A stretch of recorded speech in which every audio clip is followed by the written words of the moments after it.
Good morning dear students, welcome back. आज की class में हम लोग टेस्ट पेपर डिस्कस करने जा रहे हैं जो अभी पीछे हम लोगों के सामने आया था। डियर स्टूडेंट्स, यहाँ एक बात मैं निश्चित रूप से आप लोगों को क्लियर करना चाहूंगा, हम क्वेश्चंस की प्रैक्टिस जब तक रिटन में नहीं करेंगे तब तक निश्चित रूप से हमारे क्वेश्चंस अपने नहीं होंगे। तो हमें हर क्वेश्चन को लिख करके देखना चाहिए और हमारे एक्सप्लेनेशन में जो एम्फेसिस है वो इस बात को लेकर के है कि हमें पर्टिकुलर क्वेश्चन में कितना लिखना चाहिए। क्वेश्चन 1 मार्क्स का है, 2 मार्क्स का है, 3 मार्क्स का है, 4 मार्क्स का है या 5 मार्क्स का है, उसके अकॉर्डिंग हम लोगों को लिखना कितना चाहिए और क्या लिखना चाहिए और कैसे लिखना चाहिए, ये बात हम लोग समझने की कोशिश करेंगे। क्वेश्चन मैं पहला क्वेश्चन डिस्कस करता हूं आप लोगों के साथ में।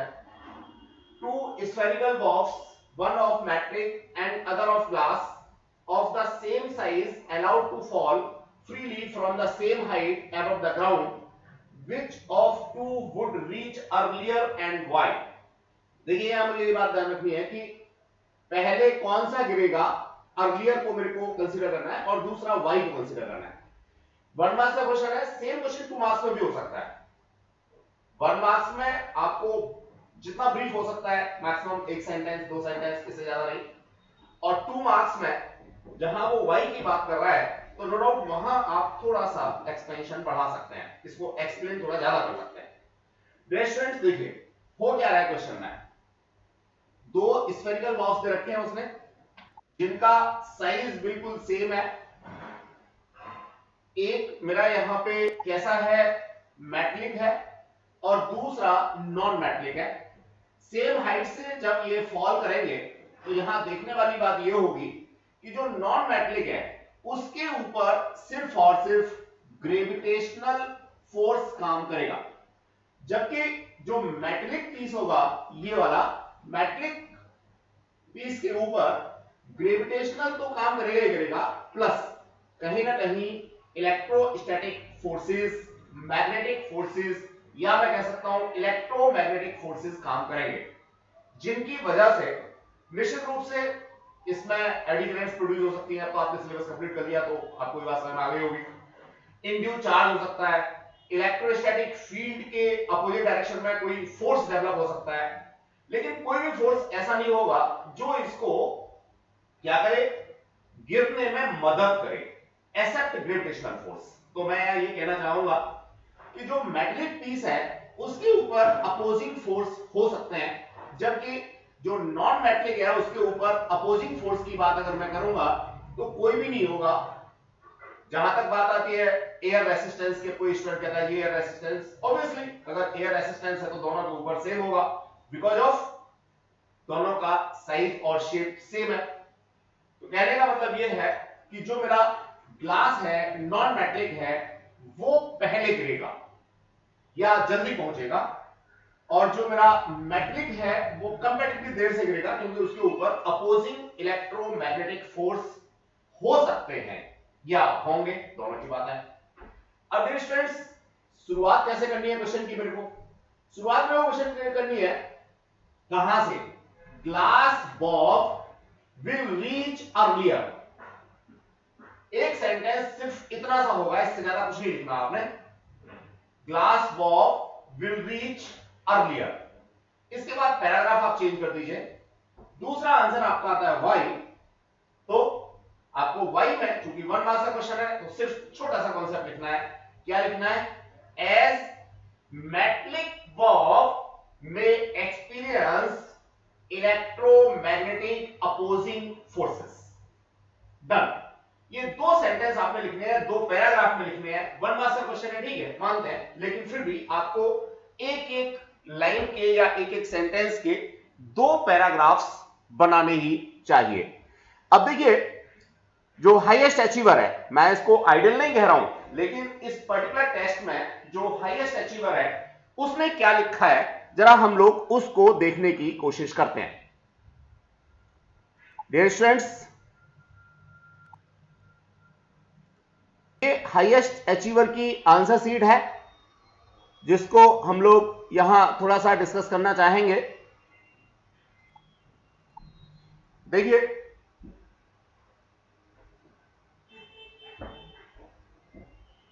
जस्ट ए मिनट,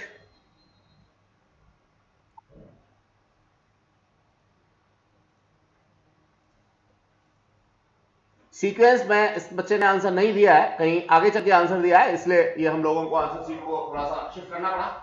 क्या कहता है समझिए, ये अपने आंसर में लिखता है metallic spherical bob would reach later. बात एक ही है, लेकिन उसने लेटर नहीं पूछा था, तो इस तरह का आंसर आपको बिल्कुल नहीं देना चाहिए। उसने अपने क्वेश्चन में अर्लियर के बारे में पूछा है, तो आपको अपना आंसर ग्लास बॉक्स से शुरू करना चाहिए और अर्लियर लिखना चाहिए। बात एक ही है, लेकिन अननेसेसरी किसी भी एक सेंटेंस को घुमाया हुआ है तो वो आपको नहीं करना है। आगे वो यहां से लिखता है बिकॉज, ये भी करने की जरूरत नहीं है। आप नया पैराग्राफ बनाइए और नए पैराग्राफ में लिखिए क्या इलेक्ट्रोमैग्नेटिक वेव वाला कॉन्सेप्ट। इस बच्चे ने यहां पे क्या लिखा है, because its mass is greater then the glass spherical ball, जो बिल्कुल अपने आप में गलत है। मास का कोई भी इफेक्ट टाइम पे नहीं पड़ता। आप लोग S equals to ut plus half at square, v square equals to u plus at, v equals to u plus at, तीनों इक्वेशंस पढ़ के आए हैं, तो ये चीज आपको बिल्कुल नहीं लिखनी है। अगर आप देखें तो ये नेगेटिव फैक्टर लेके आता है, शायद यही रीजन है इस बच्चे ने सबसे पहले इस क्वेश्चन को अटेम्प्ट नहीं किया, इसको शायद कहीं इस पे पूरा कॉन्फिडेंस नहीं होगा, इसलिए बाद में उसने अटेम्प्ट किया। ये स्ट्रेटजी ठीक है, जिस क्वेश्चन पे आपको अच्छा कॉन्फिडेंस नहीं है उनको निश्चित रूप से बाद में ही ले जाना चाहिए आपको। आगे वो लिखता है because of the presence of electron, proton and neutron. निश्चित रूप से जो बात लिखनी चाहिए थी वो इसने फिर भी नहीं लिखी। सही आंसर क्या लिखना चाहिए था, due to electromagnetic opposing force. देखो बच्चों, मास इसको 1 मिल गया, लेकिन क्यों मिल गया 1? हैंडराइटिंग इसकी ठीक है, नंबर 1 ये हैरो इफेक्ट्स हैं। आप ये मत कहिए कि सारे का इफेक्ट नहीं होता, जरूर होता है, होना नहीं चाहिए ये बात ठीक है, लेकिन फिर भी होता है। दूसरा, जो इसने page number 1, page number 2, page number 3 पे कंपैरेटिवली बाकी स्टूडेंट्स के अच्छा काम किया, तो उसकी एडवांटेज इसको मिली है। ये सब्जेक्टिविटी है, और इस सब्जेक्टिविटी से टीचर को अलग हम नहीं कर सकते। निश्चित रूप से टीचर के दिमाग में ये बातें रहती रहती हैं। तो पहला जो उसका वो ठीक था, कॉज उसका बिल्कुल एप्रोप्रिएट नहीं है, मास का कॉन्सेप्ट हो ही नहीं सकता, तो 1 मास इसको मिल गया है, एडवांटेज मिला है। मैं अब दूसरे क्वेश्चन की बात करूंगा, तो आइडियल सॉल्यूशन आपको मिल ही गया होगा। क्या देना चाहिए आपको? दूसरा क्वेश्चन है define electric dipole movement with its SI unit. Again it belongs to 1 marks. Electric dipole movement को उसने डिफाइन कराया है, 1 मार्क्स का हो, 2 मार्क्स का हो, 3 मार्क्स का हो। आपको सबसे पहले काम लिखना चाहिए P is equals to what? Q into 2L। ये आपने सबसे पहले लिखना है। रेफरेंस से लिखने में बहुत ज्यादा देर नहीं लगती। ध्यान रहे वेक्टर साइन यहां देना है, ध्यान रहे L के ऊपर आपको साइन देना है। 1 मार्क्स का क्वेश्चन है, इतना लिखिए, इसी चीज को डिफाइन कर दिए। Dipole moment is a product of magnitude of one charge and displacement between them। उसने डाइपोल को नहीं पूछा है, तो आप डाइपोल बताने की जरूरत महसूस ना करें। उसने डाइपोल मोमेंट पूछा है, तो आपने डाइपोल मोमेंट बताना है। आगे कहता है write its SI unit. Dear students, अगर मैं बात करता हूं डाइपोल मोमेंट की एसआई यूनिट की, तो बड़ा क्लियर सा है। चार्ज को कूलम से, कैपिटल सी से हम लोग डिनोट करते हैं, और लेंथ को मीटर से डिनोट करते हैं। अब एक स्टूडेंट cm ऐसे लिख देता है, जो कि क्या कहता है, सेंटीमीटर को कहीं रिप्रेजेंट कर देता है, या कंफ्यूजन होता है कैपिटल सी स्मॉल सी में अंतर नहीं पता रख पाता, तो ये कैपिटल सी है, स्मॉल m है, बीच में आप ये एक हाइफन डाल दीजिए, तो आपका ये प्रॉपर आंसर होगा। अब जरा हम लोग हाईएस्ट अचीवर की बात करते हैं कि भैया हाईएस्ट अचीवर ने पर्टिकुलर क्वेश्चन को किस तरीके से रिप्रेजेंट किया। अगेन ध्यान रखिए हाईएस्ट अचीवर का ये मतलब बिल्कुल भी नहीं है कि वो बहुत अच्छा बच्चा है, लेकिन हाँ ये अलग है कि एक तरीके से मैं ये कह सकता हूं कि वो अंधों में काना राजा है। कहने का मतलब इंप्रूव कर सकता है, बाकी के जो स्टूडेंट्स हैं उनसे अच्छा काम किया उसने, इसलिए वो आंसर शीट मैं आपको यहां पे शो कर रहा हूं। डियर स्टूडेंट्स, देखते हैं इसने क्या और कैसे रिप्रेजेंट किया है। क्वेश्चन नंबर 2 सबसे पहले ये डाला है, electric dipole movement is electric strength of dipole. 1 marks का क्वेश्चन है। अगर ये ना भी इस बात को लिखता तो चलता, लेकिन 2 मार्क्स का अगर सेम क्वेश्चन होता तो लिखना जरूरी था। बिल्कुल ठीक लिखा है उसने। It is defined as the product of charge and distance minimum. देखिए अब ये डिस्टेंस मिनिमम ब्रैकेट में उसने डाला है, इसको अगर वो डिस्प्लेसमेंट लिखता तो उसे कंपैरेटिवली कम लिखना पड़ता। बात दोनों ठीक है, मिनिमम डिस्टेंस की बात ठीक है और डिस्प्लेसमेंट की बात ठीक है, लेकिन जो एप्रोप्रिएट वर्ड है वो डिस्प्लेसमेंट है, because of displacement is a vector quantity. एक कमी जो उसने की है, क्या की है, उसको लिखना चाहिए था P equals to Q into 2L in vector form, वो नहीं लिखी है, उसको लिखना चाहिए था। इसके आगे वो लिखता है एसआई यूनिट इज सीएम, आगे उसने इसको लिखा है कूलम मीटर। नो डाउट बहुत अच्छा रिप्रेजेंटेशन मैं कह सकता हूं, लेकिन 1 मार्क्स का क्वेश्चन है, आप इसमें अपना टाइम सेव कर सकते हैं, इंक सेव कर सकते हैं, पेपर सेव कर सकते हैं। कैसे? इसको सी और एम इस तरीके से लिख के। तो डिस्टेंस अगेन इसको यहां पे मैं समझता हूं 1 मार्क्स का क्वेश्चन है तो 1 मार्क्स पूरे मिल गए, ये मिल गए यहां पे 1 मार्क्स। लेकिन इसमें भी क्या करेक्शन हो सकती थी, कैसे आप आइडियल में इसका आंसर दे सकते थे, ये बात मैंने आपको बताने की कोशिश की है। आगे बढ़ते हैं डियर स्टूडेंट्स, नेक्स्ट क्वेश्चन की बात करते हैं। नेक्स्ट क्वेश्चन है, for any charge configuration equipotential surface through a point is normal to electric field justify. अब 1 मार्क्स में जस्टिफिकेशन वो आपसे पूछ रहा है, तो डियर स्टूडेंट्स 1 मार्क्स में जस्टिफिकेशन अगेन गागर में सागर आपको लिखना होता है, देना होता है। कैसे देते हैं जरा देखते हैं इसी बच्चे की आंसर सीट को। क्वेश्चन नंबर 3 देखिए, शुरुआत आपको करनी है यस से। यस इसका मतलब जो जस्टिफिकेशन वो पूछ रहा है वो फ्रेज आपकी नजर में ठीक है, उसको जस्टिफाई आप करने वाले हैं, तो आंसर की शुरुआत आपने यस से करनी है। Then after the equipotensial surface at a point is not perpendicular to electric field, then there exists a component of electric field parallel to charge configuration या electric field configuration due to which force is applied to move a charge on equipotential surface. Work has to be done, but we know that on an equipotential surface work done in moving a test charge is 0। बिल्कुल सही explanation उसने दिया, इसी तरीके से आप लोगों को देना है। अब जस्टिफिकेशन है, मैं कितना भी कम करूंगा, इसमें से एक सेंटेंस में हटा सकता हूं जो अनवांटेड है, बाकी तो इतना देंगे चलेगा। अब यहां भी एक बात समझ लीजिएगा कि अगर आप इस चीज को यहां ऐसे भी एक बार रिप्रेजेंट करते हैं माइनस dv ओवर dl, तो देखिए काफी हेल्प जो है वो मिल जाती है एग्जामिनर को ये रिकॉग्नाइज करने में कि बच्चा सही जगह पे पहुंचा या नहीं पहुंचा, उसका थिंक प्रोसेस क्या है। तो डियर स्टूडेंट्स ये आप कहेंगे यस से शुरुआत करेंगे, सेम लैंग्वेज आप इसमें लिख सकते हैं।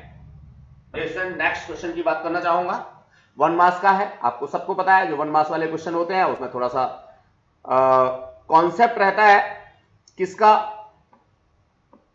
कॉन्सेप्चुअल थिंग्स का। Question number 4, a charge small q is placed at the center of a cube of length L. What is the electric flux passing through each face of the cube? Dear students, यहां थोड़ा हमें ध्यान देना होगा किस पे, ये कह रहा है each face। अगर बच्चे ने each को कंसीडर नहीं किया तो गड़बड़ हो जाएगी। सब्जेक्टिव होता है, निश्चित रूप से आपको पर्टिकुलर वही लिखना होता है जो उसने पूछा है। अब आपके दिमाग में क्या बनेगा, 1 मार्क्स का क्वेश्चन है तो लिखने के लिए बहुत ज्यादा आपने कवायद नहीं करनी, लेकिन दिमाग में कॉन्सेप्ट क्या होगा, दिमाग में कॉन्सेप्ट ये होगा कि सबसे पहले तो आपके थिंक प्रोसेस में एक क्यूब आ जाए। ये आपका क्यूब आ गया जी, ये आपका क्यूब आ गया। ये क्यूब बन गया। अब इस क्यूब के सेंटर पे क्या है जी, चार्ज रखा है small cube. According to your question वो इन फेसेस से निकलने वाले टोटल फ्लक्स की बात नहीं कर रहा, ईच फेस की बात कर रहा है, एक फेस की बात कर रहा है। तो डियर स्टूडेंट्स, अब अगर मैं टोटल फ्लक्स की बात पहले दिमाग में लेके आता हूं तो वो क्या होता है, flux phi equals to Q over epsilon not. Gauss theorem कहती है ये भी तब जब वैक्यूम इसके सराउंडिंग में। अब एक फेस की बात मैं करता हूं, कह रहा है एक फेस से निकलने वाला, तो एक फेस की अगर मैं बात करता हूं तो यहां चूंकि 6 फेसेस हैं तो इक्वली डिस्ट्रीब्यूटेड होगा ये फ्लक्स, तो मैं यहां पे डिवाइडेड बाय 6 करूंगा, यानी q अपॉन 6 एप्सिलॉन नॉट, ये मेरा आंसर होगा। पॉजिटिव चार्ज है, पॉजिटिव चार्ज है, चूंकि उसने साइन दिया नहीं है तो इसका मतलब ये फ्लक्स जो है वो आउटवर्ड होगा। तो डियर स्टूडेंट्स, यहां आपने लिखना है flux equals to q upon 6 epsilon not outward.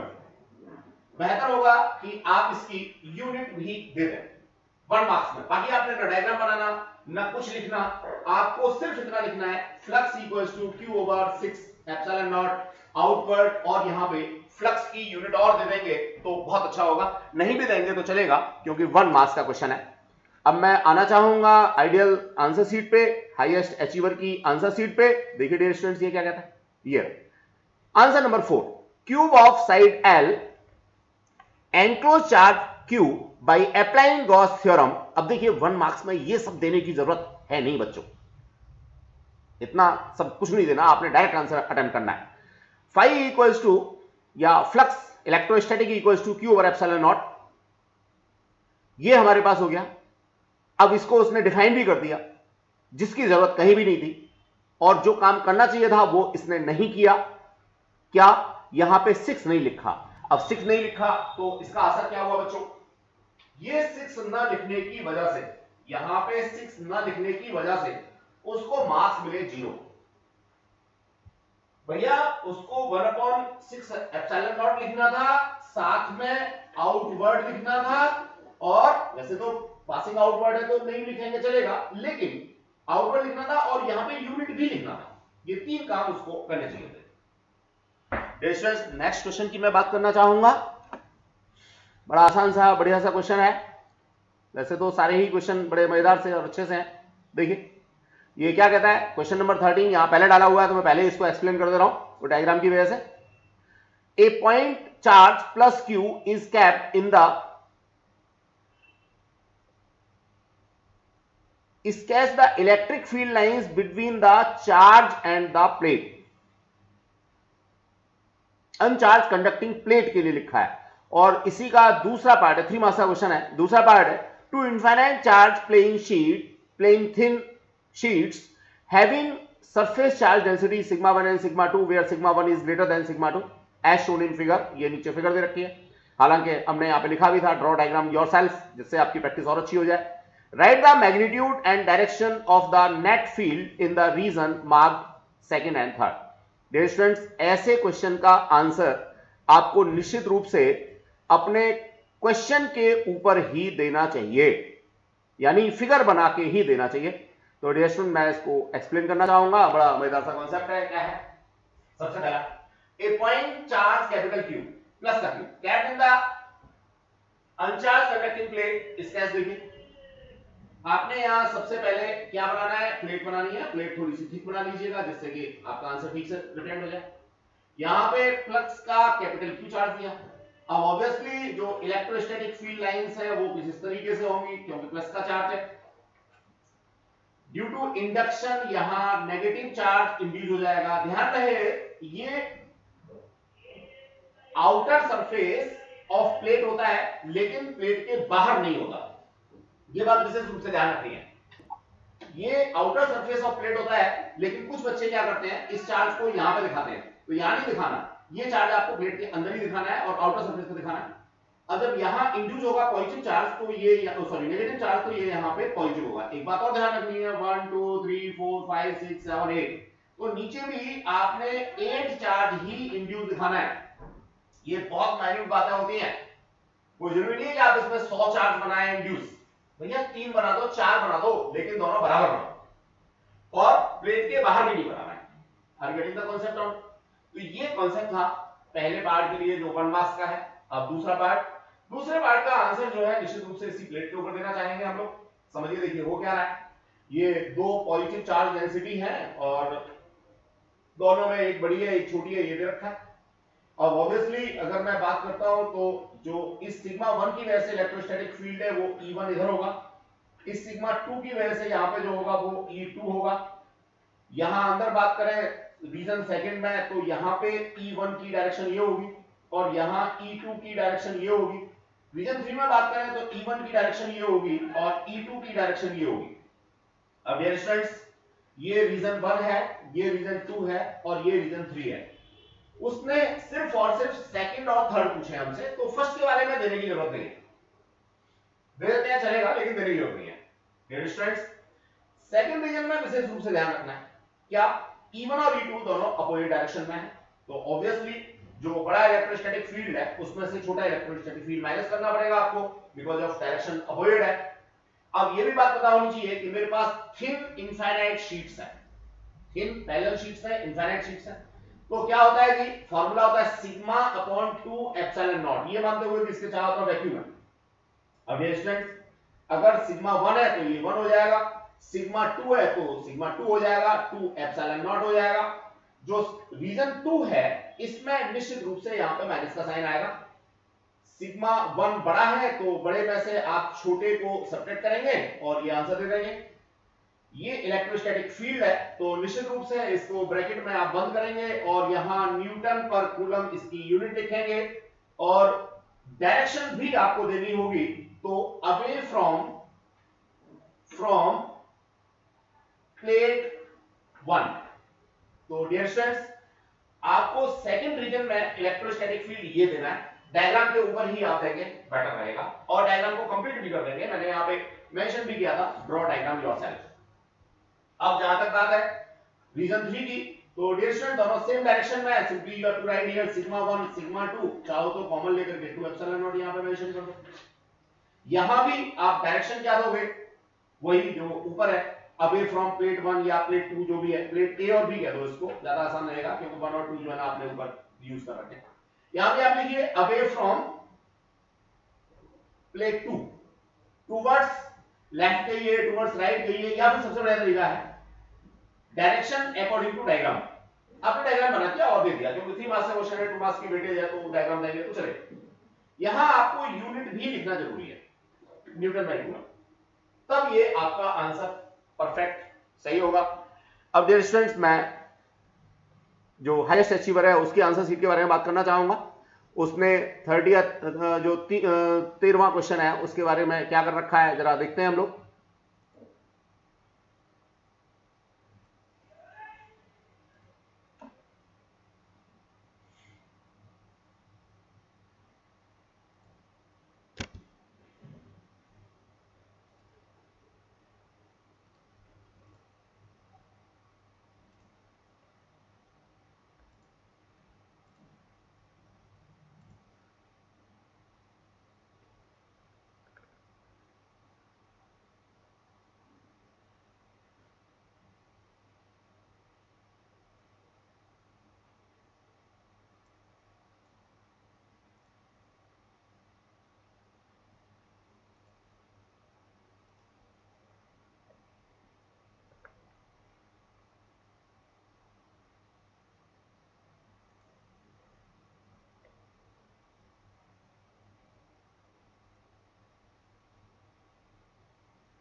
I think इसने जो 13 क्वेश्चन है वो अटेम्प्ट किया नहीं है बच्चों।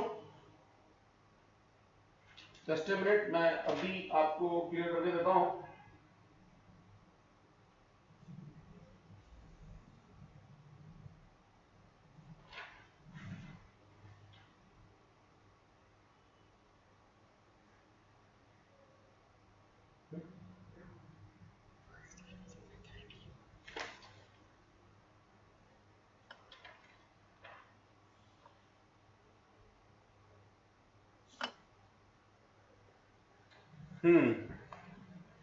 क्वेश्चन नंबर 13 जो है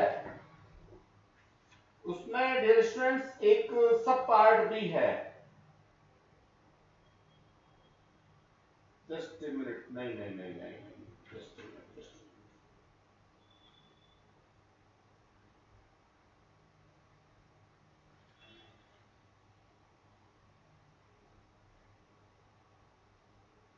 क्वेश्चन नंबर 11 है ये। Just a minute, question number 11 तो दैट इज हियर। स्टूडेंट्स ये है जो इसने एक तरीके से गलत किया है। वो मार्किंग दो अलग अलग टेस्ट पेपर्स में सेट्स में अलग अलग है, इसलिए क्वेश्चन नंबर की चेंज हो रही है। ये आंसर नंबर 11 है जो उसने देने की कोशिश की है स्टूडेंट्स। ये यहाँ पे तो उसने गलत किया ही था, ये वाला पार्ट नहीं दिया, उसकी जगह पे ये कुछ बना के दिखा रखा है कंडक्टिंग प्लेन का, और जो इसका सेकंड पार्ट है वो दिया ही नहीं है, इसने किया ही नहीं है। तो नो डाउट इसको मार्क्स यहाँ पे जो है ना, यहाँ क्वेश्चन मार्क भी मिल गया और मार्क्स भी नहीं मिले। तो ये कॉन्सेप्ट रहा है, आपको आइडियल सॉल्यूशन वही देना है जो मैंने अभी आपको समझाया है। अब डियर स्टूडेंट्स हम लोग नेक्स्ट बात करना चाहेंगे, नेक्स्ट क्वेश्चन के बारे में डिस्कशन देना चाहेंगे। ये है हमारा question number 5। The figure shows the field lines positive charge is the work done by the field is moving a small positive charge Q2P। Dear students ये जरा फिगर को हम लोग ध्यान से देखें और क्वेश्चन को देखें। बड़ा ही कॉन्सेप्चुअल क्वेश्चन है, एनसीईआरटी में इस तरह का क्वेश्चन दे रखा है और वहीं से इसको उठाने की कोशिश की है। द फिगर शोज, तो फिगर कौन सी है? ये वाली फिगर है, बड़े काम की फिगर है डियर स्टूडेंट। इस फिगर के बिना कभी क्वेश्चन पेपर पूरा होता ही नहीं है, इसमें क्वेश्चन बनता ही बनता है हमेशा। पॉजिटिव चार्ज से बाहर की तरफ निकल रही है। Is the work done by the field moving small positive charge, यानी जो बाहर से चार्ज आप लेके आ रहे हो वो स्मॉल पॉजिटिव चार्ज है। यहां सेंटर पे तो पॉजिटिव कैपिटल Q है, ऐसा मान लेते हैं हम लोग। Q2P, Q से P की तरफ। अब इस डायग्राम में देखेंगे तो Q से P की तरफ मतलब ये हो गया। अब डियर स्टूडेंट्स जिसने डेरिवेशन कर रखा है उसे तो कोई दिक्कत ही नहीं है क्या भैया? dw equals to F D S cos theta होता है। अब जरा देखिए, F तो इलेक्ट्रोस्टैटिक फोर्स होगा, मैं मैग्नीट्यूड की बात कर रहा हूं पहले, small k capital Q small q over r square, ये मिल गया, ये तो फोर्स हो गया। अब ds जो भी आप लेके आ रहे हो, सपोज ds को आपने L कह दिया, cos थीटा की बात करेंगे तो डिस्टेंस cos थीटा यहां पे क्या है? देखिए फोर्स की डायरेक्शन बाहर है, चूंकि रिपल्सन है और ला रहे हो आप अंदर, तो यहां पे हो गया cos 180 डिग्री। इस तरह से बच्चों ये cos 180 डिग्री की वैल्यू क्या देती है? नेगेटिव साइन देती है बस। तो ये चीज आपको लिखनी नहीं है, 1 मार्क्स में आपको बिल्कुल नहीं लिखनी, लेकिन आपको क्लियर होनी चाहिए। अगर 2 मार्क्स में आता है तो फिर लिखनी है, 3 मार्क्स में आता है तभी लिखनी है। रेजिस्टेंस वो यहां बहुत सारे क्वेश्चन बना सकता है, पोटेंशियल के बारे में पूछ सकता है, इलेक्ट्रोस्टैटिक फील्ड के बारे में पूछ सकता है, वर्क के बारे में पूछ लिया, एनर्जी ऑफ सिस्टम के बारे में पूछ सकता है। एक सेम क्वेश्चन होगा, बस वो यहीं से उसको घुमाएगा। तो यहां वर्क डन कहां है? तो ऑब्वियसली वर्क डन जो है कैसा होगा बच्चों? नेगेटिव होगा। क्यों होगा नेगेटिव? क्योंकि आप रिपल्सन के अगेंस्ट काम करने की बात कर रहे हो। सिस्टम जो वर्क डन करेगा वो नेगेटिव होगा। रीजन मैंने पहले बता दिया, डिस्प्लेसमेंट और फोर्स की डायरेक्शन के बीच में का डिफरेंस है। तो डिस्टेंस 1 मार्क्स में आपको नेगेटिव लिखना है और displacement is opposite to direction of force, ये लिखना है। दो बातें आप लोगों को लिख के देनी है। अब इस क्वेश्चन का सॉल्यूशन इस पर्टिकुलर बच्चे ने कैसे दिया है हम यहां पे देखना चाहेंगे। क्वेश्चन नंबर 5 इसने अटेम्प्ट नहीं किया है तो छोड़ सकते हैं हम लोग, आगे बढ़ते हैं। आइडियल आंसर आपको समझ में आ गया होगा। आपको नेगेटिव से शुरुआत करनी है, लिखना है नेगेटिव वर्क डन और दूसरी लाइन में लिखना है as displacement is opposite to direction of force. Students अब मैं नेक्स्ट क्वेश्चन की बात करना चाहूंगा। क्वेश्चन नंबर 6 देखिए, 2 मार्क्स का है, पहले से कंपैरेटिवली थोड़ा ज्यादा लिखना होगा हम लोगों को इसका। A spherical conducting shell of inner radius r1 and outer radius r2 has a charge capital Q. A charge Q is placed at the center of the cell. इतने से हमें पहले डायग्राम बनाना चाहिए। यहां पे मैं एक डायग्राम बनाऊं, स्फेरिकल शेल कंडक्टिंग शेल, एक spherical conducting shell of inner radius r1। इसका मतलब ये एक शेल है, शेल समझते हैं बीच में से खोखली और बाकी सॉलिड, तो ये इस तरीके से शेल का कॉन्सेप्ट आपको बना के देना है। इसकी जो इनर रेडियस है वो r1 है और डियर स्टूडेंट जो आउटर रेडियस है वो r2 है। अब देखिए अगर आपने डायग्राम बनाते समय गलती कर दी तो ऑब्वियसली आंसर गलत आएगा, इसलिए बिल्कुल ध्यान से करेंगे।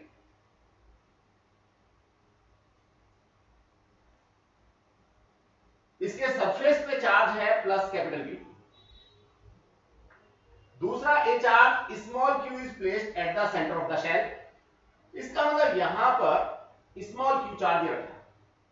अब देखो बच्चों, मैं आगे तो बाद में पढ़ूंगा, पहले ये जानना चाहूंगा कि ऐसा चार्ज कॉन्फ़िगरेशन होने से होगा क्या। यहां सेंटर पे अगर प्लस q है तो इसकी जो इनर साइड है इस पे यहां negative small q charge induce हो जाएगा और जो आउटर सरफेस होगी इस पे यहां प्लस का, ये बाहर नहीं अंदर, ये यहां पे, ये भी जो आपने लिया है ये यहां होना चाहिए, अंदर होना चाहिए, जैसा मैंने अभी पहले क्वेश्चन में डिस्कस किया था, यहां पे होना चाहिए। जितने यहां नेगेटिव होंगे उतने ही यहां पे पॉजिटिव होंगे, क्योंकि ये पॉजिटिव चार्ज बाहर था वो अपनी जगह पे, लेकिन इसके आउटर सरफेस पे प्लस का स्मॉल q चार्ज इंड्यूस हो जाएगा। ये कॉन्सेप्ट हो जाएगा। अब वो क्या पूछता है देखते हैं, what is the surface charge density. भैया सरफेस चार्ज डेंसिटी क्या होती है, सिग्मा इक्वल्स टू, बोलो जल्दी से क्या होता है, charge q over surface area. तो सरफेस एरिया चूंकि स्फेरिकल शेल है तो 4 पाई r स्क्वायर। अब आपने 8th में 9th में स्फीयर का सरफेस एरिया का फॉर्मूला पढ़ा है और वो ही आपको याद नहीं है तो फिर समझते हैं कि 12th में फिजिक्स में दिक्कत आएगी आएगी। तो जितना भी हम लोगों ने 6th में 7th में 8th में पढ़ा है वो सब हमें बिल्कुल हमारे टिप्स पे रहना चाहिए, इवन 9th 10th में भी। तो डियर स्टूडेंट्स ये नॉर्मल सा फॉर्मूला लिखा मैंने। अब वो इनर सरफेस की बात कर रहा है तो ऑब्वियसली ये वाला सरफेस होगा। अब ये सरफेस होगा तो इस पे तो चार्ज मेरा क्या है, विद नेगेटिव साइन है, तो माइनस का q दूंगा और एरिया मेरे पास हो जाएगा 4 पाई r1 स्क्वायर। तो डिस्टेंस ये पहला आंसर हो गया। अब मैं बात करता हूं आउटर सरफेस की, तो ऑब्वियस है आउटर सरफेस कौन सा है, ये वाला। अब इस आउटर सरफेस की बात करूंगा तो यहां पे हो जाएगा प्लस का कैपिटल Q प्लस का स्मॉल q ओवर 4 पाई r2 स्क्वायर, क्योंकि रेडियस इसकी कितनी है, r2।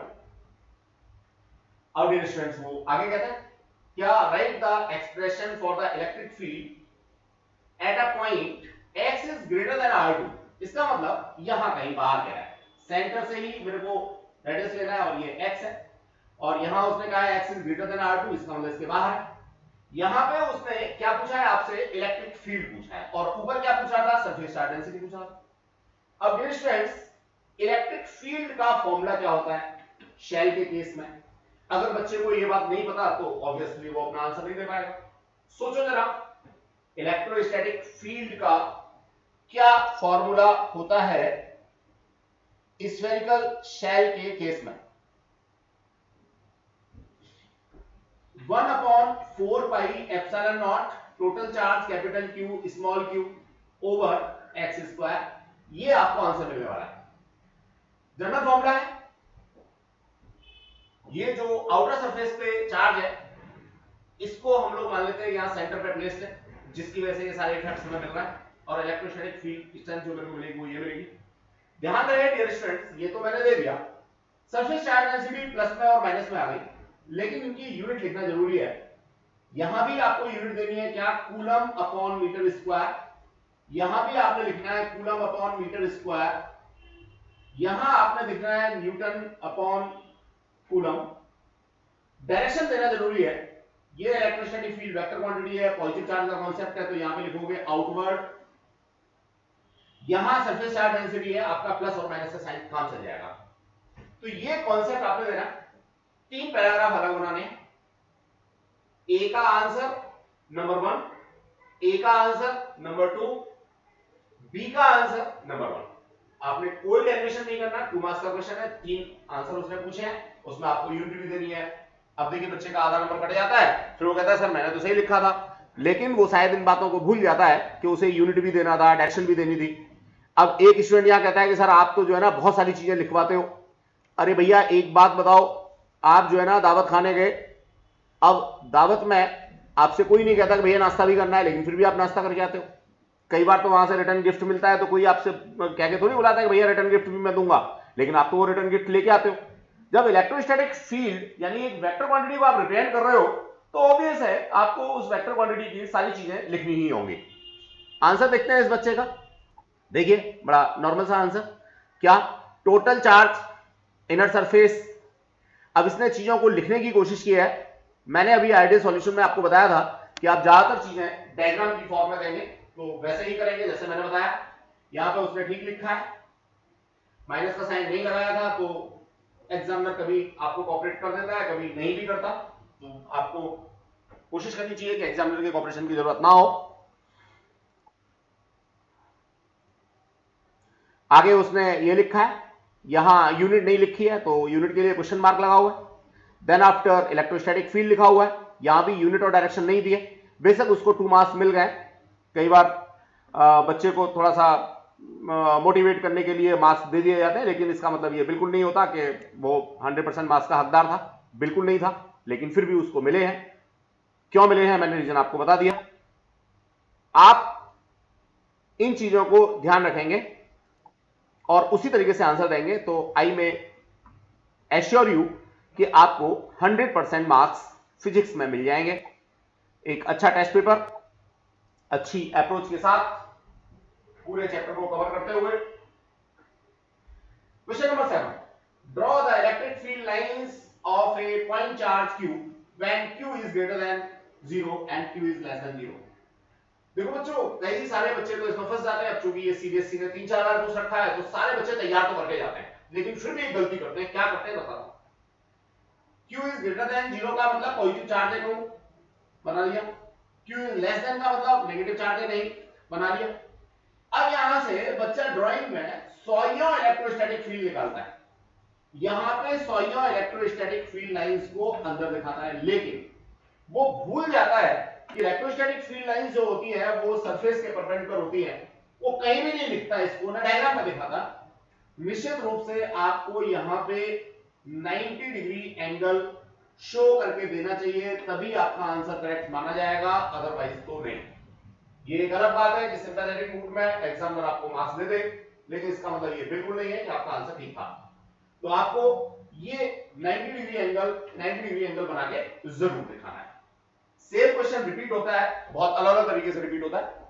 देखते हैं जरा हाईएस्ट अचीवमेंट ने क्या किया आपने आंसर में। देखिए बच्चों, इसने भी वही गलती की है। 2 मार्क्स तो इसको मिले हैं, लेकिन पहला टेस्ट है, फर्स्ट यूनिट का टेस्ट है, तो कहीं ना कहीं लिगलेंसी थोड़ी रखी गई है। आगे से मैं समझता हूं कि ये बच्चे गलती नहीं करेंगे, यहां 90 डिग्री आपको देना ही है। चलिए अब बच्चों मैं नेक्स्ट क्वेश्चन की बात करता हूं। नेक्स्ट क्वेश्चन, क्वेश्चन नंबर 8 है, 2 मार्क्स का है, डायरेक्ट क्वेश्चन है, मजा आ जाएगा। क्या कहता है, define electric flux, right its SI unit. तो पहले आपने फ्लक्स को डिफाइन करना है, पहला पैराग्राफ। दूसरा पैराग्राफ एसआई यूनिट। अब ये पैराग्राफ तो जरूरी नहीं है कि 10-10 लाइन के पैराग्राफ होंगे। छोटे बच्चे होते हैं 9, 10 के या 6, 7 के, तो उनको ऐसा लगता है कि पैराग्राफ का मतलब जो है ना पूरे 10 लाइनें कम से कम होनी चाहिए। बिल्कुल नहीं बच्चों, एक लाइन का भी आपका पैराग्राफ हो सकता है। जब आप स्टोरी लिखते हैं, जब आप कोई पैसेज लिखते हैं, जब आप आंसर लिखते हैं, तो 1 लाइन का भी पैराग्राफ होता है। इंग्लिश वाले टीचर्स आपको बताते हैं ये बात कि कहां फुल स्टॉप लगाना है, कहां कॉमा लगाना है और कहां पैराग्राफ चेंज करना है। तो जहां हमें अपना सिनेरियो चेंज करना होता है वहां हम पैराग्राफ बनाते हैं।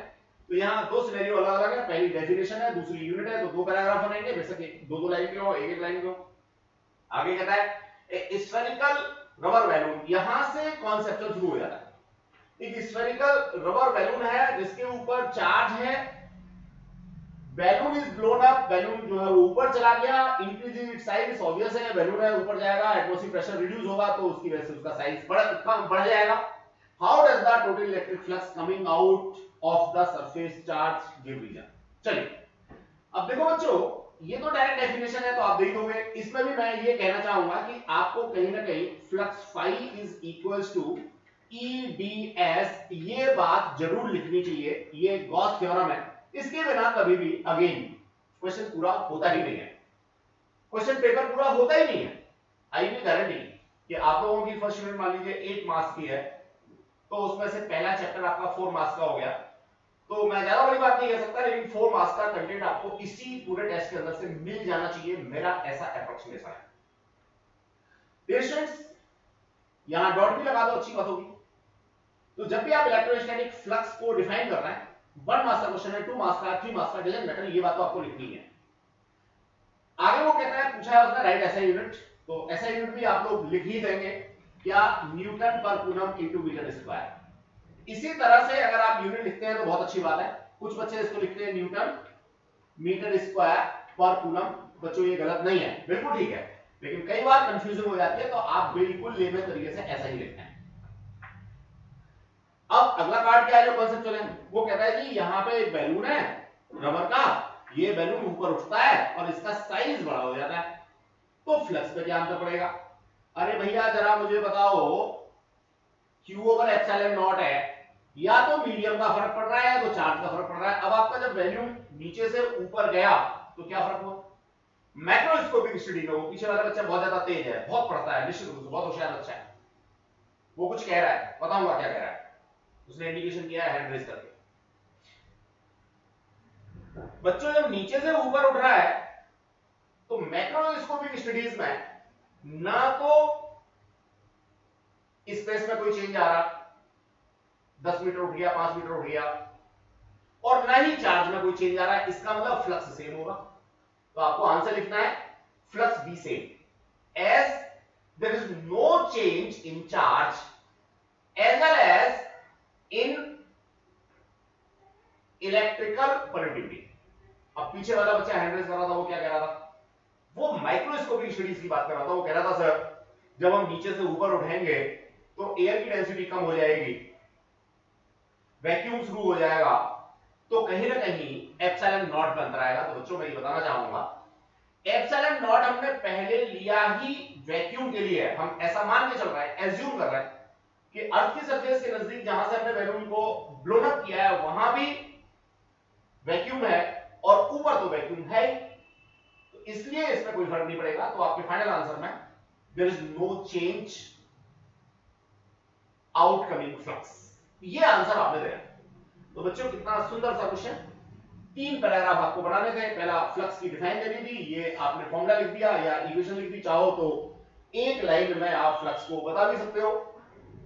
Total electrostatic field lines passing perpendicularly through a surface is termed as electrostatic flux। दूसरे पैराग्राफ में आपको यूनिट देनी है, और तीसरे पैराग्राफ में आपको सिंपली एक सेंटेंस के अंदर अपना आंसर खत्म कर देना है, क्योंकि आपको सिर्फ 2 मार्क्स इसकी वेटेज है, तो इस पे पैराग्राफ बना करके पूरा पेज आप नहीं भरोगे।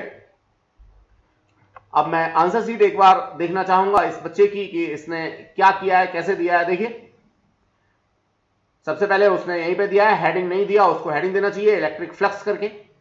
फिर वो कहता है term refers to number of electric field lines passing through a unit area perpendicularly, इसने नहीं लिखा, लिखना चाहिए। एक एडिशनल इंफॉर्मेशन जो मांगी नहीं गई थी वो दी है, it is a scalar quantity. अब ये उसने पूछा तो है नहीं, लेकिन हाँ आपको पता होना चाहिए, आना चाहिए आपको। इट्स ऐसा यूनिट इज न्यूटन पर कूलम मीटर स्क्वायर, ठीक है उसने अपने तरीके से दिया, लेकिन जैसे मैंने बताया अलग पैराग्राफ बना के आप वैसे ही देंगे। According to Gauss theorem there is no change in the total electric flux coming out of the surface because there is no change in the charge enclosed by the body। आगे हो सकता है इसमें लिखा होगा क्या, no change in electrical permittivity, तो इसने नहीं लिखा, आपको लिखना चाहिए। कोई जरूरी नहीं आप बड़ा पैराग्राफ बनाएं, छोटे पैराग्राफ में सिंपली लिख देंगे। मैं डिक्टेट कर रहा हूं, आप चाहें तो लिख सकते हैं electrostatic flux, number of electrostatic field lines passing through unit surface area perpendicularly, फिर unit, then after इसका cause, no change, यहां से शुरुआत करनी है आपको इस पैराग्राफ की, no change in flux as according to Gauss theorem लिख सकते हैं, अच्छी बात है, गॉस को ट्रिब्यूट किया। according to Gauss theorem there is flux dependence on charge and electrical permittivity, ये बात मैं सिर्फ आपको समझा रहा हूं, लिखने की जरूरत नहीं है। आप लिखेंगे according to Gauss theorem flux will not change as charge as well as electrical permittivity is not changing। इस तरह से बच्चों ये आंसर आपने प्लेस करना है, आपको 2 मार्क्स पूरे मिल जाएंगे। अब मैं बात करना चाहूंगा नेक्स्ट क्वेश्चन की। नेक्स्ट क्वेश्चन न्यूमेरिकल है। न्यूमेरिकल कंपैरेटिवली आसान होते हैं, बढ़िया होते हैं। क्वेश्चन नंबर 9 हम लोग देखते हैं। यहां पे क्या कहता है, an electric dipole length 1 centimetre. तो आपको यहां बिना किसी गलती के 2L equals to 1 into 10 to power -2 metre लिख देना चाहिए। डाइपोल लेंथ जो है वो 2L के बराबर होती है बच्चों। सेंटीमीटर ऐसा यूनिट सिस्टम की नहीं है, इसलिए आपने इसको मीटर में कन्वर्ट कर दिया। सबसे पहला काम, क्वेश्चन को पूरा पढ़ो ही मत, जितना पढ़ा है उतना लिखो। which placed with its axis making an angle of 60 degree with uniform electric field। अब आप यहां पे यूनिफॉर्म इलेक्ट्रिक फील्ड बनाओ और ये डाइपोल मोमेंट दिखा दो डायरेक्शन, और यहां पे 60 डिग्री का एंगल दिखा दो। ऐसा अगर आप अपने आंसर में करेंगे तो ज्यादा बेटर होगा। With uniform electric field experience a torque of tau equals to 6√3 newton metre. अब ये देखिए एसआई सिस्टम का है तो कुछ नहीं करना आपने, वेक्टर क्वांटिटी है, वेक्टर लगा दीजिए। कुछ बच्चों के जो सेट थे उसमें इसको 63 स्क्वायर रूट ऐसे करके दिया हुआ था, तो नो डाउट गलत था। अब किसी स्टूडेंट ने अगर 63 मानते हुए टॉर्क को, स्क्वायर रूट वाले निशान को इग्नोर करते हुए भी आंसर दिया है तो सही माना जाएगा, बिकॉज़ वो प्रिंटिंग मिस्टेक है। बाकी ये एक्चुअल में 6√3 न्यूटन मीटर था। कैलकुलेट द पोटेंशियल एनर्जी, यानी आपको P पता करना है। तो जैसे वो पोटेंशियल एनर्जी पूछता है तो माइनस का small p e cos theta, ये आपने लिखना था। Dipole if it has charge +-2 nano coulomb. तो बच्चों जो लेंथ डाइपोल की उसने पहले रखी थी, उसी डाइपोल का जो चार्ज है वो q equals to 2 into 10 to power -9 coulomb में रखा है। तो आपके पास में चार्ज मिल गया, आपके पास में डिस्प्लेसमेंट दोनों चार्ज के बीच में मिल गया, आपके पास में टॉर्क मिल गया और दोनों के बीच में एंगल मिल गया। अब आपके पास में निकालने को क्या बचा, पीजी, पोटेंशियल एनर्जी है। तो डियर स्टूडेंट्स, अगर मैं देखता हूं यहां पे तो उसने ना तो इलेक्ट्रोस्टैटिक फील्ड दे रखा, ना ही डायरेक्टली डाइपोल मोमेंट दे रखा, और थीटा डायरेक्ट दे रखा। तो भैया पी तो निकाल लोगे इन दोनों को मल्टीप्लाई करके। ई की जहां तक बात है तो ई आप कैलकुलेट करोगे टाउ इक्वल्स टू कहां से, पी ई साइन थीटा। तो P आपके पास में है, टाउ आपके पास में है, थीटा आपके पास में है। आप यहां से E कैलकुलेट करोगे, या फिर एक तरीका ये हो सकता है कि आप E को सेपरेट कर लो, यहां पे लिखो टाउ ओवर P थीटा। तो अच्छे बच्चे होते हैं, एक बार सीधे सीधे प्लेस करते हैं। फॉर्मूला का बनता क्या, माइनस का P tau over cos theta over P sin theta. अब देखो बच्चों P से P कैंसिल आउट हो गया, आपके पास में क्या आया, सॉरी टॉर्क था, ये टॉर्क आया। टॉर्क आपको डायरेक्ट दे रखा था, cos theta over sin theta, ये क्या हो गया, ये cot थीटा हो गया। अब अगर cot 60 की वैल्यू किसी बच्चे को डायरेक्ट याद है तो बड़ी आसानी से आंसर निकल गया है। क्या, टॉर्क जो दे रखा है उसको cot थीटा से मल्टीप्लाई करो, cot 60 से मल्टीप्लाई करो।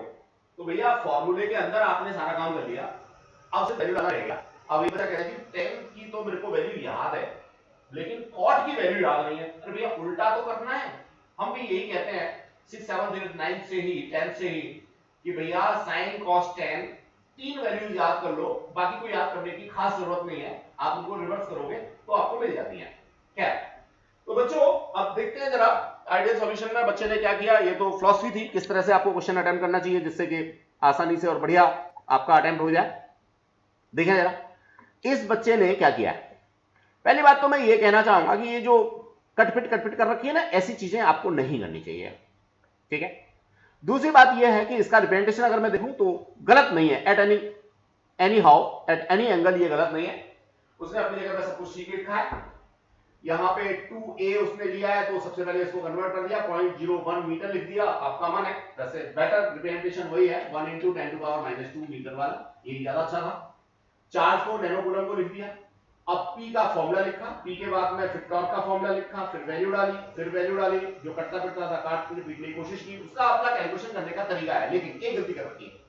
देखो इस PE में और इस PE में कोई अंतर नहीं है। तो भैया डाइपोल मोमेंट जो होता है वो स्मॉल p होता है, और पोटेंशियल एनर्जी जो होती है वो कैपिटल P होती है। तो यहाँ पे या तो पोटेंशियल एनर्जी पूरा लिखो या तो फिर इसको स्मॉल p बनाओ, वरना तो एग्जाम में कंफ्यूज हो जाएगा। अब बात आती है माइनस के साइन की। तो देखो बच्चे क्लियरली उसने यहाँ पे माइनस का साइन लिख के दिया हुआ है, 6 जूल लिखा हुआ है, यूनिट लिखा है, बहुत अच्छी बात की है। और उसको मास भी उसके पूरे 2 मिल गए। तो इसका चॉइस आप फॉर्मूले में चेंज कर लो, वैसे कर दो। डायग्राम की जहां तक बात है, इसने कहीं भी डायग्राम नहीं बनाया। बच्चों बेटर यही रहता है कि आप एक रफ स्केच बना दो, फायदे में रहोगे। रफ स्केच बनाने में कोई बुराई नहीं है। इसके बाद मैं बात करना चाहूंगा क्वेश्चन नंबर 10 की। Again that was a numerical, कोई मुश्किल न्यूमेरिकल नहीं था। देखते हैं ना क्या कहता है। गिवन यूनिफॉर्म इलेक्ट्रोस्टैटिक फील्ड, देखिए 4 इंटू ये है 103। एक्चुअल में ये किसी क्वेश्चन के अंदर 10 टू पावर 3 था, अब उसको यहां जानबूझ के चेंज किया है, 103 किया। तो या तो आपको गाइडलाइंस मिलती है कि भैया आप चेंज करो, अदरवाइज तो आपको 103 ही लेना चाहिए। यहाँ पे आई कैप दे रखा है, इसका मतलब ये एक्स एक्सिस के अलोंग है। न्यूटन पर कूलम दे रखा है, SI सिस्टम में। Find the flux of the field through a square of 5 centimetre. तो यहाँ पे लेंथ जो है वो आपको 5 इंटू 10 टू पावर -2 मीटर लिख लेना चाहिए। whose plane parallel to YZ plane, what would be the flux through the same square if plane makes 30 degree with x axis. अब यहां सारा का सारा कॉन्सेप्चुअल कॉन्सेप्ट है। क्वेश्चन भी 3 मार्क्स का है, आंसर तो 2 मिनट के अंदर निकलता है। लेकिन जब तक कॉन्सेप्चुअली ये पूरा क्वेश्चन मुझे समझ में नहीं आएगा, तब तक सही आंसर निकलने की जो प्रोबेबिलिटी है वो बहुत कम हो जाएगी। तो बच्चों देखो है क्या, सबसे पहले तो कोऑर्डिनेट सिस्टम बनाओ, इसको एक्स एक्सिस कहो, यहां पे इलेक्ट्रोस्टैटिक फील्ड की डायरेक्शन दो। अब जो आपका क्यूब है वो आपने बनाना है और parallel to Y Z plane लेना है। तो देखो भैया ये यहां पे मान लो आपने ऐसे करके क्यूब बना दिया, ये सपोज आपने क्यूब बना दिया, ये आगे बन गया क्यूब। अब वाई जेड प्लेन के पैरेलल जो होगा वो कौन सा होगा, ये वाला सरफेस होगा, पहली बात। अब दूसरी बात, what will be the flux through the same square if the plane makes 30 degree with x axis। इसका मतलब इस x एक्सिस के साथ 30 डिग्री का एंगल बनाते हुए इस क्यूब को रोटेट कर दिया। भैया यहां सबसे बड़ा आपकी भाषा में लोचा है क्या, अगर आपने इस पूरे क्यूब को 30 डिग्री चेंज किया तो ऑब्वियसली यहां जो वाई प्लेन के साथ में एंगल बनेगा वो 60 डिग्री बनेगा। कैसे बनेगा थोड़ा सा रिसर्च कर लेना, पढ़ लेना। अब मैं आइडियल सॉल्यूशन की तरफ जा रहा हूं। फ्लक्स को सबको पता है क्या होता है, क्रॉस सेक्शन एरिया का कोई concept, that is EDS close integration. Charge होता तो ज्यादा आसानी से निकल जाता। पहले पार्ट का आंसर निकाल रहा हूं तो ई मेरे को दे रखा है कितना, 412 4 गुणा 103। ये 10 टू पावर 3 मत लीजिएगा आप, हालांकि मैंने जब आंसर शीट्स को करेक्ट किया है तो किसी बच्चे ने अगर 10 टू पावर 3 भी ले लिया है तो उसको आप पूरे मार्क्स दिए हैं, 412 हो गया। और इसके बाद में मैं एरिया की बात करता हूं तो एरिया मेरे पास हो गया 5 इंटू 10 टू पावर -2 का कितना स्क्वायर मल्टीप्लाइड बाई 6 भी होगा। एक सरफेस का एरिया तो यहां से मिल गया और 6 सरफेस है तो 6 से मल्टीप्लाई करेंगे, दैट विल बी कॉन्सेप्ट। तो टोटल फ्लक्स पूछ रहा है तो टोटल एरिया ये होगा। एक सरफेस से पूछता तो एक का डालते। अब जरा देखें बच्चे ने क्या कर रखा है। देखो बच्चों सारा लिखा है, 5 सेंटीमीटर को प्रॉपर प्लेस किया मीटर में, एरिया उसने निकाला, इलेक्ट्रोस्टैटिक फ्लक्स को 412 लिखा, बिल्कुल ठीक है। उसने ई ए कॉस थीटा लिखा, पहले केस में कॉस 0 होगा उस चीज को मेंशन किया, आंसर निकाला 103 न्यूटन मीटर स्क्वायर पर कूलम। देखो प्रॉपर यूनिट भी दी है तो किसी भी एंगल से यहां तक मास कटने की बात ही नहीं है, बिल्कुल सही किया उसने। डायग्राम दे देता बहुत अच्छी बात थी। अगले पार्ट में वो गलती कर गया, अगर डायग्राम बनाता तो शायद ये गलती ना होती उससे। ये थीटा इक्वल टू 30 ले गया वो, जबकि थीटा यहां पे कितना आएगा 60 आएगा। तो 3 मार्क्स का क्वेश्चन था, 1 मार्क्स उसका यहां डिडक्ट हो गया, अगर सही करता तो 3 मार्क्स पूरे पूरे उसको मिल जाते। चलिए बच्चों, अब मैं जरा आगे बात करना चाहूंगा, नेक्स्ट क्वेश्चन के बारे में बात करना चाहूंगा dear students. Question number 12, a system has two charges located at its calculate the electrical movement of the system, what is the direction। 3 marks में इससे आसान क्वेश्चन कोई नहीं हो सकता जैसा मैं समझता हूं। जरा देखिए क्या है सिनेरियो, आपके दिमाग में फिगर बन जानी चाहिए और उसी फिगर को 3 मार्क्स का क्वेश्चन है, फिगर को आप आंसर फिगर बना देंगे बहुत अच्छी बात होगी। ये कह रहा है कि 0 0 -15 और 0 0 +15। इसका मतलब अगर आप ये कोऑर्डिनेट सिस्टम लेते हैं, जनरली यहां पे x लेते हैं, यहां पे y लेते हैं, यहां पे z लेते हैं, तो आपका -15 यानी 0 0 -15 तो ये पॉइंट हो गया, और +15 की बात करेंगे तो 0 0 +15 ये वाला पॉइंट हो गया। बच्चों मुझे यहां सिर्फ ये समझना है कि इन दोनों के बीच का जो डिस्प्लेसमेंट है वो 30 सेंटीमीटर हो गया, जिसे मैं 30 × 10⁻² मीटर कह सकता हूं, यानी 2L जो है वो मेरे को मिल गया। आगे तो कुछ बचा ही नहीं, डायपोल मूवमेंट उसने पूछा है तो ये निकाल दो भैया। क्या any charge that is 2.5 × 10⁻⁷ multiplied by 2L की वैल्यू दे रखी है 30 × 10⁻²। अब डायपोल मूवमेंट की यूनिट भी डाल दोगे आप, कूलम × मीटर। आगे उसने क्लियर कहा है व्हाट इज द डायरेक्शन, अगर वो ना भी कहता तो डायरेक्शन आपको देनी थी। ठीक है बच्चों, जरा देखो आपका बी पॉइंट है यहां पे नेगेटिव वाला, और आपका ए पॉइंट है पॉजिटिव वाला, ये ए पॉइंट है। अब जो डायपोल मोमेंट की डायरेक्शन होती है वो नेगेटिव चार्ज से जस्ट हाँ ठीक है, जो माइनस का चार्ज है वो बी पे रखा हुआ है, यही रखा हुआ है, तो माइनस का 2.5 × 10⁻⁷ यहां रखा हुआ है। तो बच्चों जो डायपोल मोमेंट की डायरेक्शन होती है वो माइनस के चार्ज से प्लस के चार्ज की तरफ होती है, तो ये वाली डायरेक्शन आपकी डायपोल मोमेंट की होगी। तो आपको यहां पे लिखना है डायरेक्शन फ्रॉम बी टू ए। तो 2 लाइन का क्वेश्चन था, अगर आप डायग्राम बना के देंगे तो ना तो गलती होगी ना ही आपके मार्क्स डिडक्ट होंगे। आई होप सो आप आगे से डायग्राम बना के देंगे। अब जरा इसकी आंसर शीट देखते हैं, ये क्या कह रहा है बच्चा। देखिए इसने डायग्राम बनाया है लेकिन सिर्फ एक ही एक्सिस पे बनाया है, इसने एक्स वाई एक्सिस को नहीं दिखाया हुआ, कोई बात नहीं चलेगा। ये आ गया क्वेश्चन नंबर 12, 2 मार्क्स का था 3 मार्क्स का था 3 मार्क्स का था।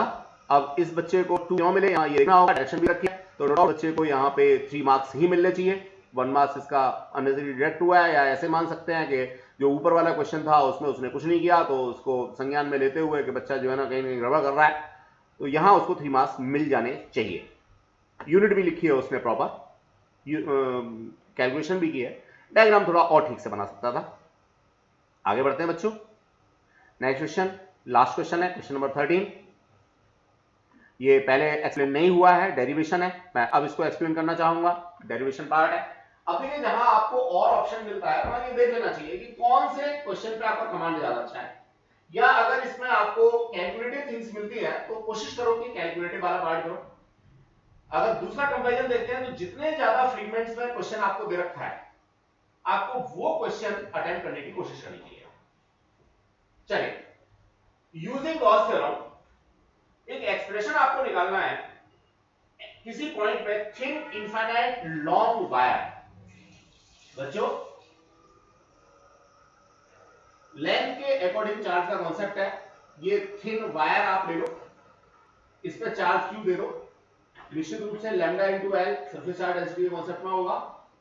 अगर आप इससे यहां पे निकालते हो तो कहीं ना कहीं ये कॉन्सेप्ट डायग्राम वाला मैं डेफिनेशन आपको सारा दिखाई देता हूं, ठीक है।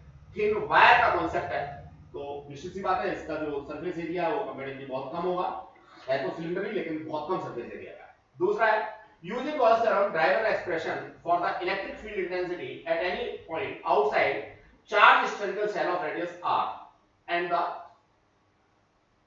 चार्ज डेंसिटी सिग्मा, उसने नहीं लिखा है, आप अपनी तरफ से भी ले सकते हो, कोई फर्क नहीं पड़ता। तो ये जो डायग्राम है डियर स्टूडेंट्स, ये मेरे पास ये कॉन्सेप्ट मिलता है और आउटसाइड पूछा है तो ऑब्वियसली इस पॉइंट पे उसने पूछा है। अब 3 मार्क्स में डायरेक्ट डेरिवेशन है तो आपको यहां पे डायग्राम भी प्रॉपर बनाना चाहिए और लिखना भी प्रॉपर चाहिए। डेरिवेशन मैं बार बार कराने की जरूरत महसूस नहीं करता, आपको जो ऑर्डिनरी क्लासेस हैं उनके अंदर मैंने सब करा रखा है, नोट्स के अंदर प्रॉपर दे रखा है। बाकी मैं यहाँ एक्सप्लेन कर देता हूँ, चाहेंगे तो आप वहां से भी नोट डाउन करके क्वेश्चन को तैयार कर सकते हैं। अगेन मैं ये कहना चाहूंगा कि it's a very important test paper. अगर ये टेस्ट पेपर आपने बहुत अच्छे से कर लिया तो काफी हद तक आपकी चीजें समझ जाएंगी। एग्जामिनेशन प्रिपरेशन कोई बड़ी बात नहीं होती, बहुत आसान सा काम होता है डियर स्टूडेंट्स। तो देखिए ये वाला जो था ये हमारा कॉन्सेप्ट मिल गया, यहां पे उसने दे रखा है 3 नंबर के हिसाब से बहुत कम काम किया है। ये स्फेरिकल शेल दिखा रखी है, यहाँ पे small are capital R radius दिखा रखी है। काम तो अच्छा किया है लेकिन थोड़ा और डायग्राम बड़ा बना सकता था। फ्लक्स के लिए ये cos थीटा लिखा, लेकिन उसको यहाँ पे इंटीग्रेशन का साइन लेकर के पूरा बिगिनिंग से दिखाना चाहिए था। 3 मार्क्स का क्वेश्चन है, बहुत कम काम किया है। अब उसने चार्ज के टर्म्स में यहाँ पे आंसर दे दिया, चलेगा लेकिन उतना ही चलेगा जितना इसको 1 नंबर मिला है। बहुत अच्छा हेलो इफेक्ट होता तो 1.5 मिल जाता, इससे ज्यादा नहीं मिलना था। अब नो डाउट इसमें या तो टाइम कम पड़ गया होगा क्योंकि उसकी आंसर सीट यहीं ओवर हो रही है, या तो टाइम कम पड़ गया या व्हाटएवर सो। फाइनल आंसर में आपको इसकी यूनिट भी देनी है, डायरेक्शन भी देनी है और प्रॉपरली मेंशन करना है। अब कैसे मेंशन है वो मैं आपको यहां पे दिखा देता हूं। एक पार्ट मैं करके दिखा देता हूं, दूसरा पार्ट आप लोग करेंगे डियर स्टूडेंट्स। ये देखिए, ये surface charge density linear charge density का कॉन्सेप्ट है। मैं पहले इसी का सॉल्यूशन दे देता हूं। ये देखिए, ये सॉल्यूशन आपने एप्रोप्रिएटली देना है, ये वाला एप्रोप्रिएट आपने सॉल्यूशन देना है, दैट इज हियर। ये बेशक थिन वायर है लेकिन थिन वायर को भी आपने बड़ा करके डायग्राम दे दिया बच्चों। यहां पे इलेक्ट्रोस्टैटिक फील्ड और डीएस के बीच में एंगल आपने ऊपर नीचे दिखा दिए और सरफेस पे दिखा दिए। इसके अकॉर्डिंग आपने यहां पे लिखा क्लोज सरफेस एरिया के लिए तीनों सरफेस को कंसीडर किया, लेकिन 2 सरफेस चूंकि cos 90 के साथ में आ रहे हैं तो 0 हो जाएंगे। अल्टीमेटली आपने E इंटू 2πRL लिखा, यहां से वैल्यू दे दी। किसके लिए? ये स्फेरिकल शेल वाला नहीं है, ये पहले वाला, इसका जो ऑप्शनल पार्ट है जिसको मैंने उचित समझा वो दिया है। बाकी जो शेल वाला है वो आप बुक की हेल्प से भी कर सकते हैं, कोई दिक्कत नहीं है। अब डियर स्टूडेंट्स यहां मैं कुछ चीजें और आपको एक्सप्लेन कर देना चाहूंगा। ये बड़ा इंपॉर्टेंट सा डायग्राम है जो कहीं ना कहीं हमारी लीनियर चार्ज डेंसिटी को शो कर रहा होता है। ये एंगल वाला कॉन्सेप्ट डायग्राम आपके दिमाग में रहना चाहिए, पोटेंशियल एनर्जी के लिए as well as dipole movement के लिए, टॉर्क के लिए। ये डायग्राम बहुत अगेन इंपॉर्टेंट, यहाँ पे आपने 90 डिग्री वाला जो कॉन्सेप्ट है वो दिमाग में रखना ही चाहिए। आप जब भी इस तरह कोई डायग्राम बनाते हैं तो यहाँ आपको बेशक इतनी इलेक्ट्रोस्टैटिक फील्ड लाइन मत बनाओ, लेकिन 90 डिग्री आपको यहाँ पे जरूर लिख लेना चाहिए किसी एक इलेक्ट्रोस्टैटिक फील्ड लाइन के ऊपर। तो ये इंपॉर्टेंट डायग्राम्स हैं जो इसी पर्टिकुलर टेस्ट पेपर से रिलेटेड भी हैं। एक आध डायग्राम फालतू भी है, ये मैं आपको करा ही चुका हूं। ये देखिए वो वाला डायग्राम है, इलेक्ट्रोस्टैटिक फील्ड को यहां शो करने की कोशिश की है शीट्स की फॉर्म में। तो अगेन कैपेसिटेंस के लिए भी इंपॉर्टेंट कॉन्सेप्ट आ जाता है, यहाँ चार्ज का डिस्ट्रीब्यूशन किस तरह से है ये भी देखना है हमें। फिर ये मेरा डायग्राम आ जाता है जो एग्जैक्ट डायग्राम मुझे बनाना चाहिए था, जो मेरा 1 मार्क्स वाला क्वेश्चन था, आई थिंक क्वेश्चन नंबर 2 या 3 था। अब इसमें एक बात देखनी होगी, यहां मेरे को बराबर के पॉजिटिव चार्ज भी दिखाने चाहिए। तो मैं टाइम बचाने के लिए यहाँ पे बहुत सारे चार्जेस न दिखा करके सिर्फ 3 या 4 दूर दूर चार्ज दिखाऊं, लेकिन अंदर ही, इनर सरफेस पे। अब इसके बाद मैं और आगे बढ़ना चाहूंगा डियर स्टूडेंट्स। ये एक और डायग्राम देखिएगा। अगर मान लीजिए मेरे पास डाइपोल है, मैंने कोई मैट्रिक प्लेट दी है, तो उस मैट्रिक पे बॉडी किस तरह से डेवलप होगी, that is the concept dear students. ये मेरा था चार्ज डिस्ट्रीब्यूशन का कॉन्सेप्ट जो अभी मैंने डायग्राम बना के आपको दिखाया भी था। प्लस क्यू चार्ज अंदर है, रेडियस R1 R2 दोनों मैंने कंसीडर कर रखी हैं। अब इस प्लस क्यू की वजह से नो डाउट ये इनर सरफेस पे मेरा क्या हो जाएगा, नेगेटिव चार्ज हो जाएगा। यहां भी इस डायग्राम में थोड़ा सा करेक्शन मैं आपको करके बताना चाहूंगा डियर स्टूडेंट्स। देखिए ये जो नेगेटिव चार्ज इसने यहां दिखा रखा है, ये यहां ना दिखा करके यहां देना चाहिए था, जैसा कि मैंने आपको बताया था। एक और गलती मैं आपको इसमें बताऊं डायग्राम में, भैया यहाँ पॉजिटिव बहुत सारे दिखा रखे हैं, कितने हैं और नेगेटिव कितने नहीं है। तो निश्चित रूप से अगर आप 10 पॉजिटिव यहाँ दिखाते हो तो 10 ही नेगेटिव आपको यहाँ पे दिखाने चाहिए। ये बात खास रूप से, भैया ये फिजिक्स है और फिजिक्स का बेटा है कंप्यूटर, और कंप्यूटर आप सब यूज करते हो। कंप्यूटर का छोटा सा बच्चा है मोबाइल, आप सब यूज करते हो। आप अगर एक डॉट, एक फुल स्टॉप या यूआरएल में .com की जगह पे .in लिख देते हो, org की जगह पे orf लिख देते हो, तो आपकी वेबसाइट नहीं खुलती। सेम थिंग इज देयर, बिल्कुल प्रिकॉशन के साथ में आपने देना है। ये एक अलग बात है कि लीगलेंसी के साथ में आपकी आंसर शीट चेक कर दी जाती है। कई बार आपकी छोटी छोटी माइनर जो मिस्टेक्स हैं उनको हम ध्यान नहीं देते, लेकिन आपको परफेक्शन के साथ अपने आंसर्स देने चाहिए। Thanks a lot, keep safe, be safe.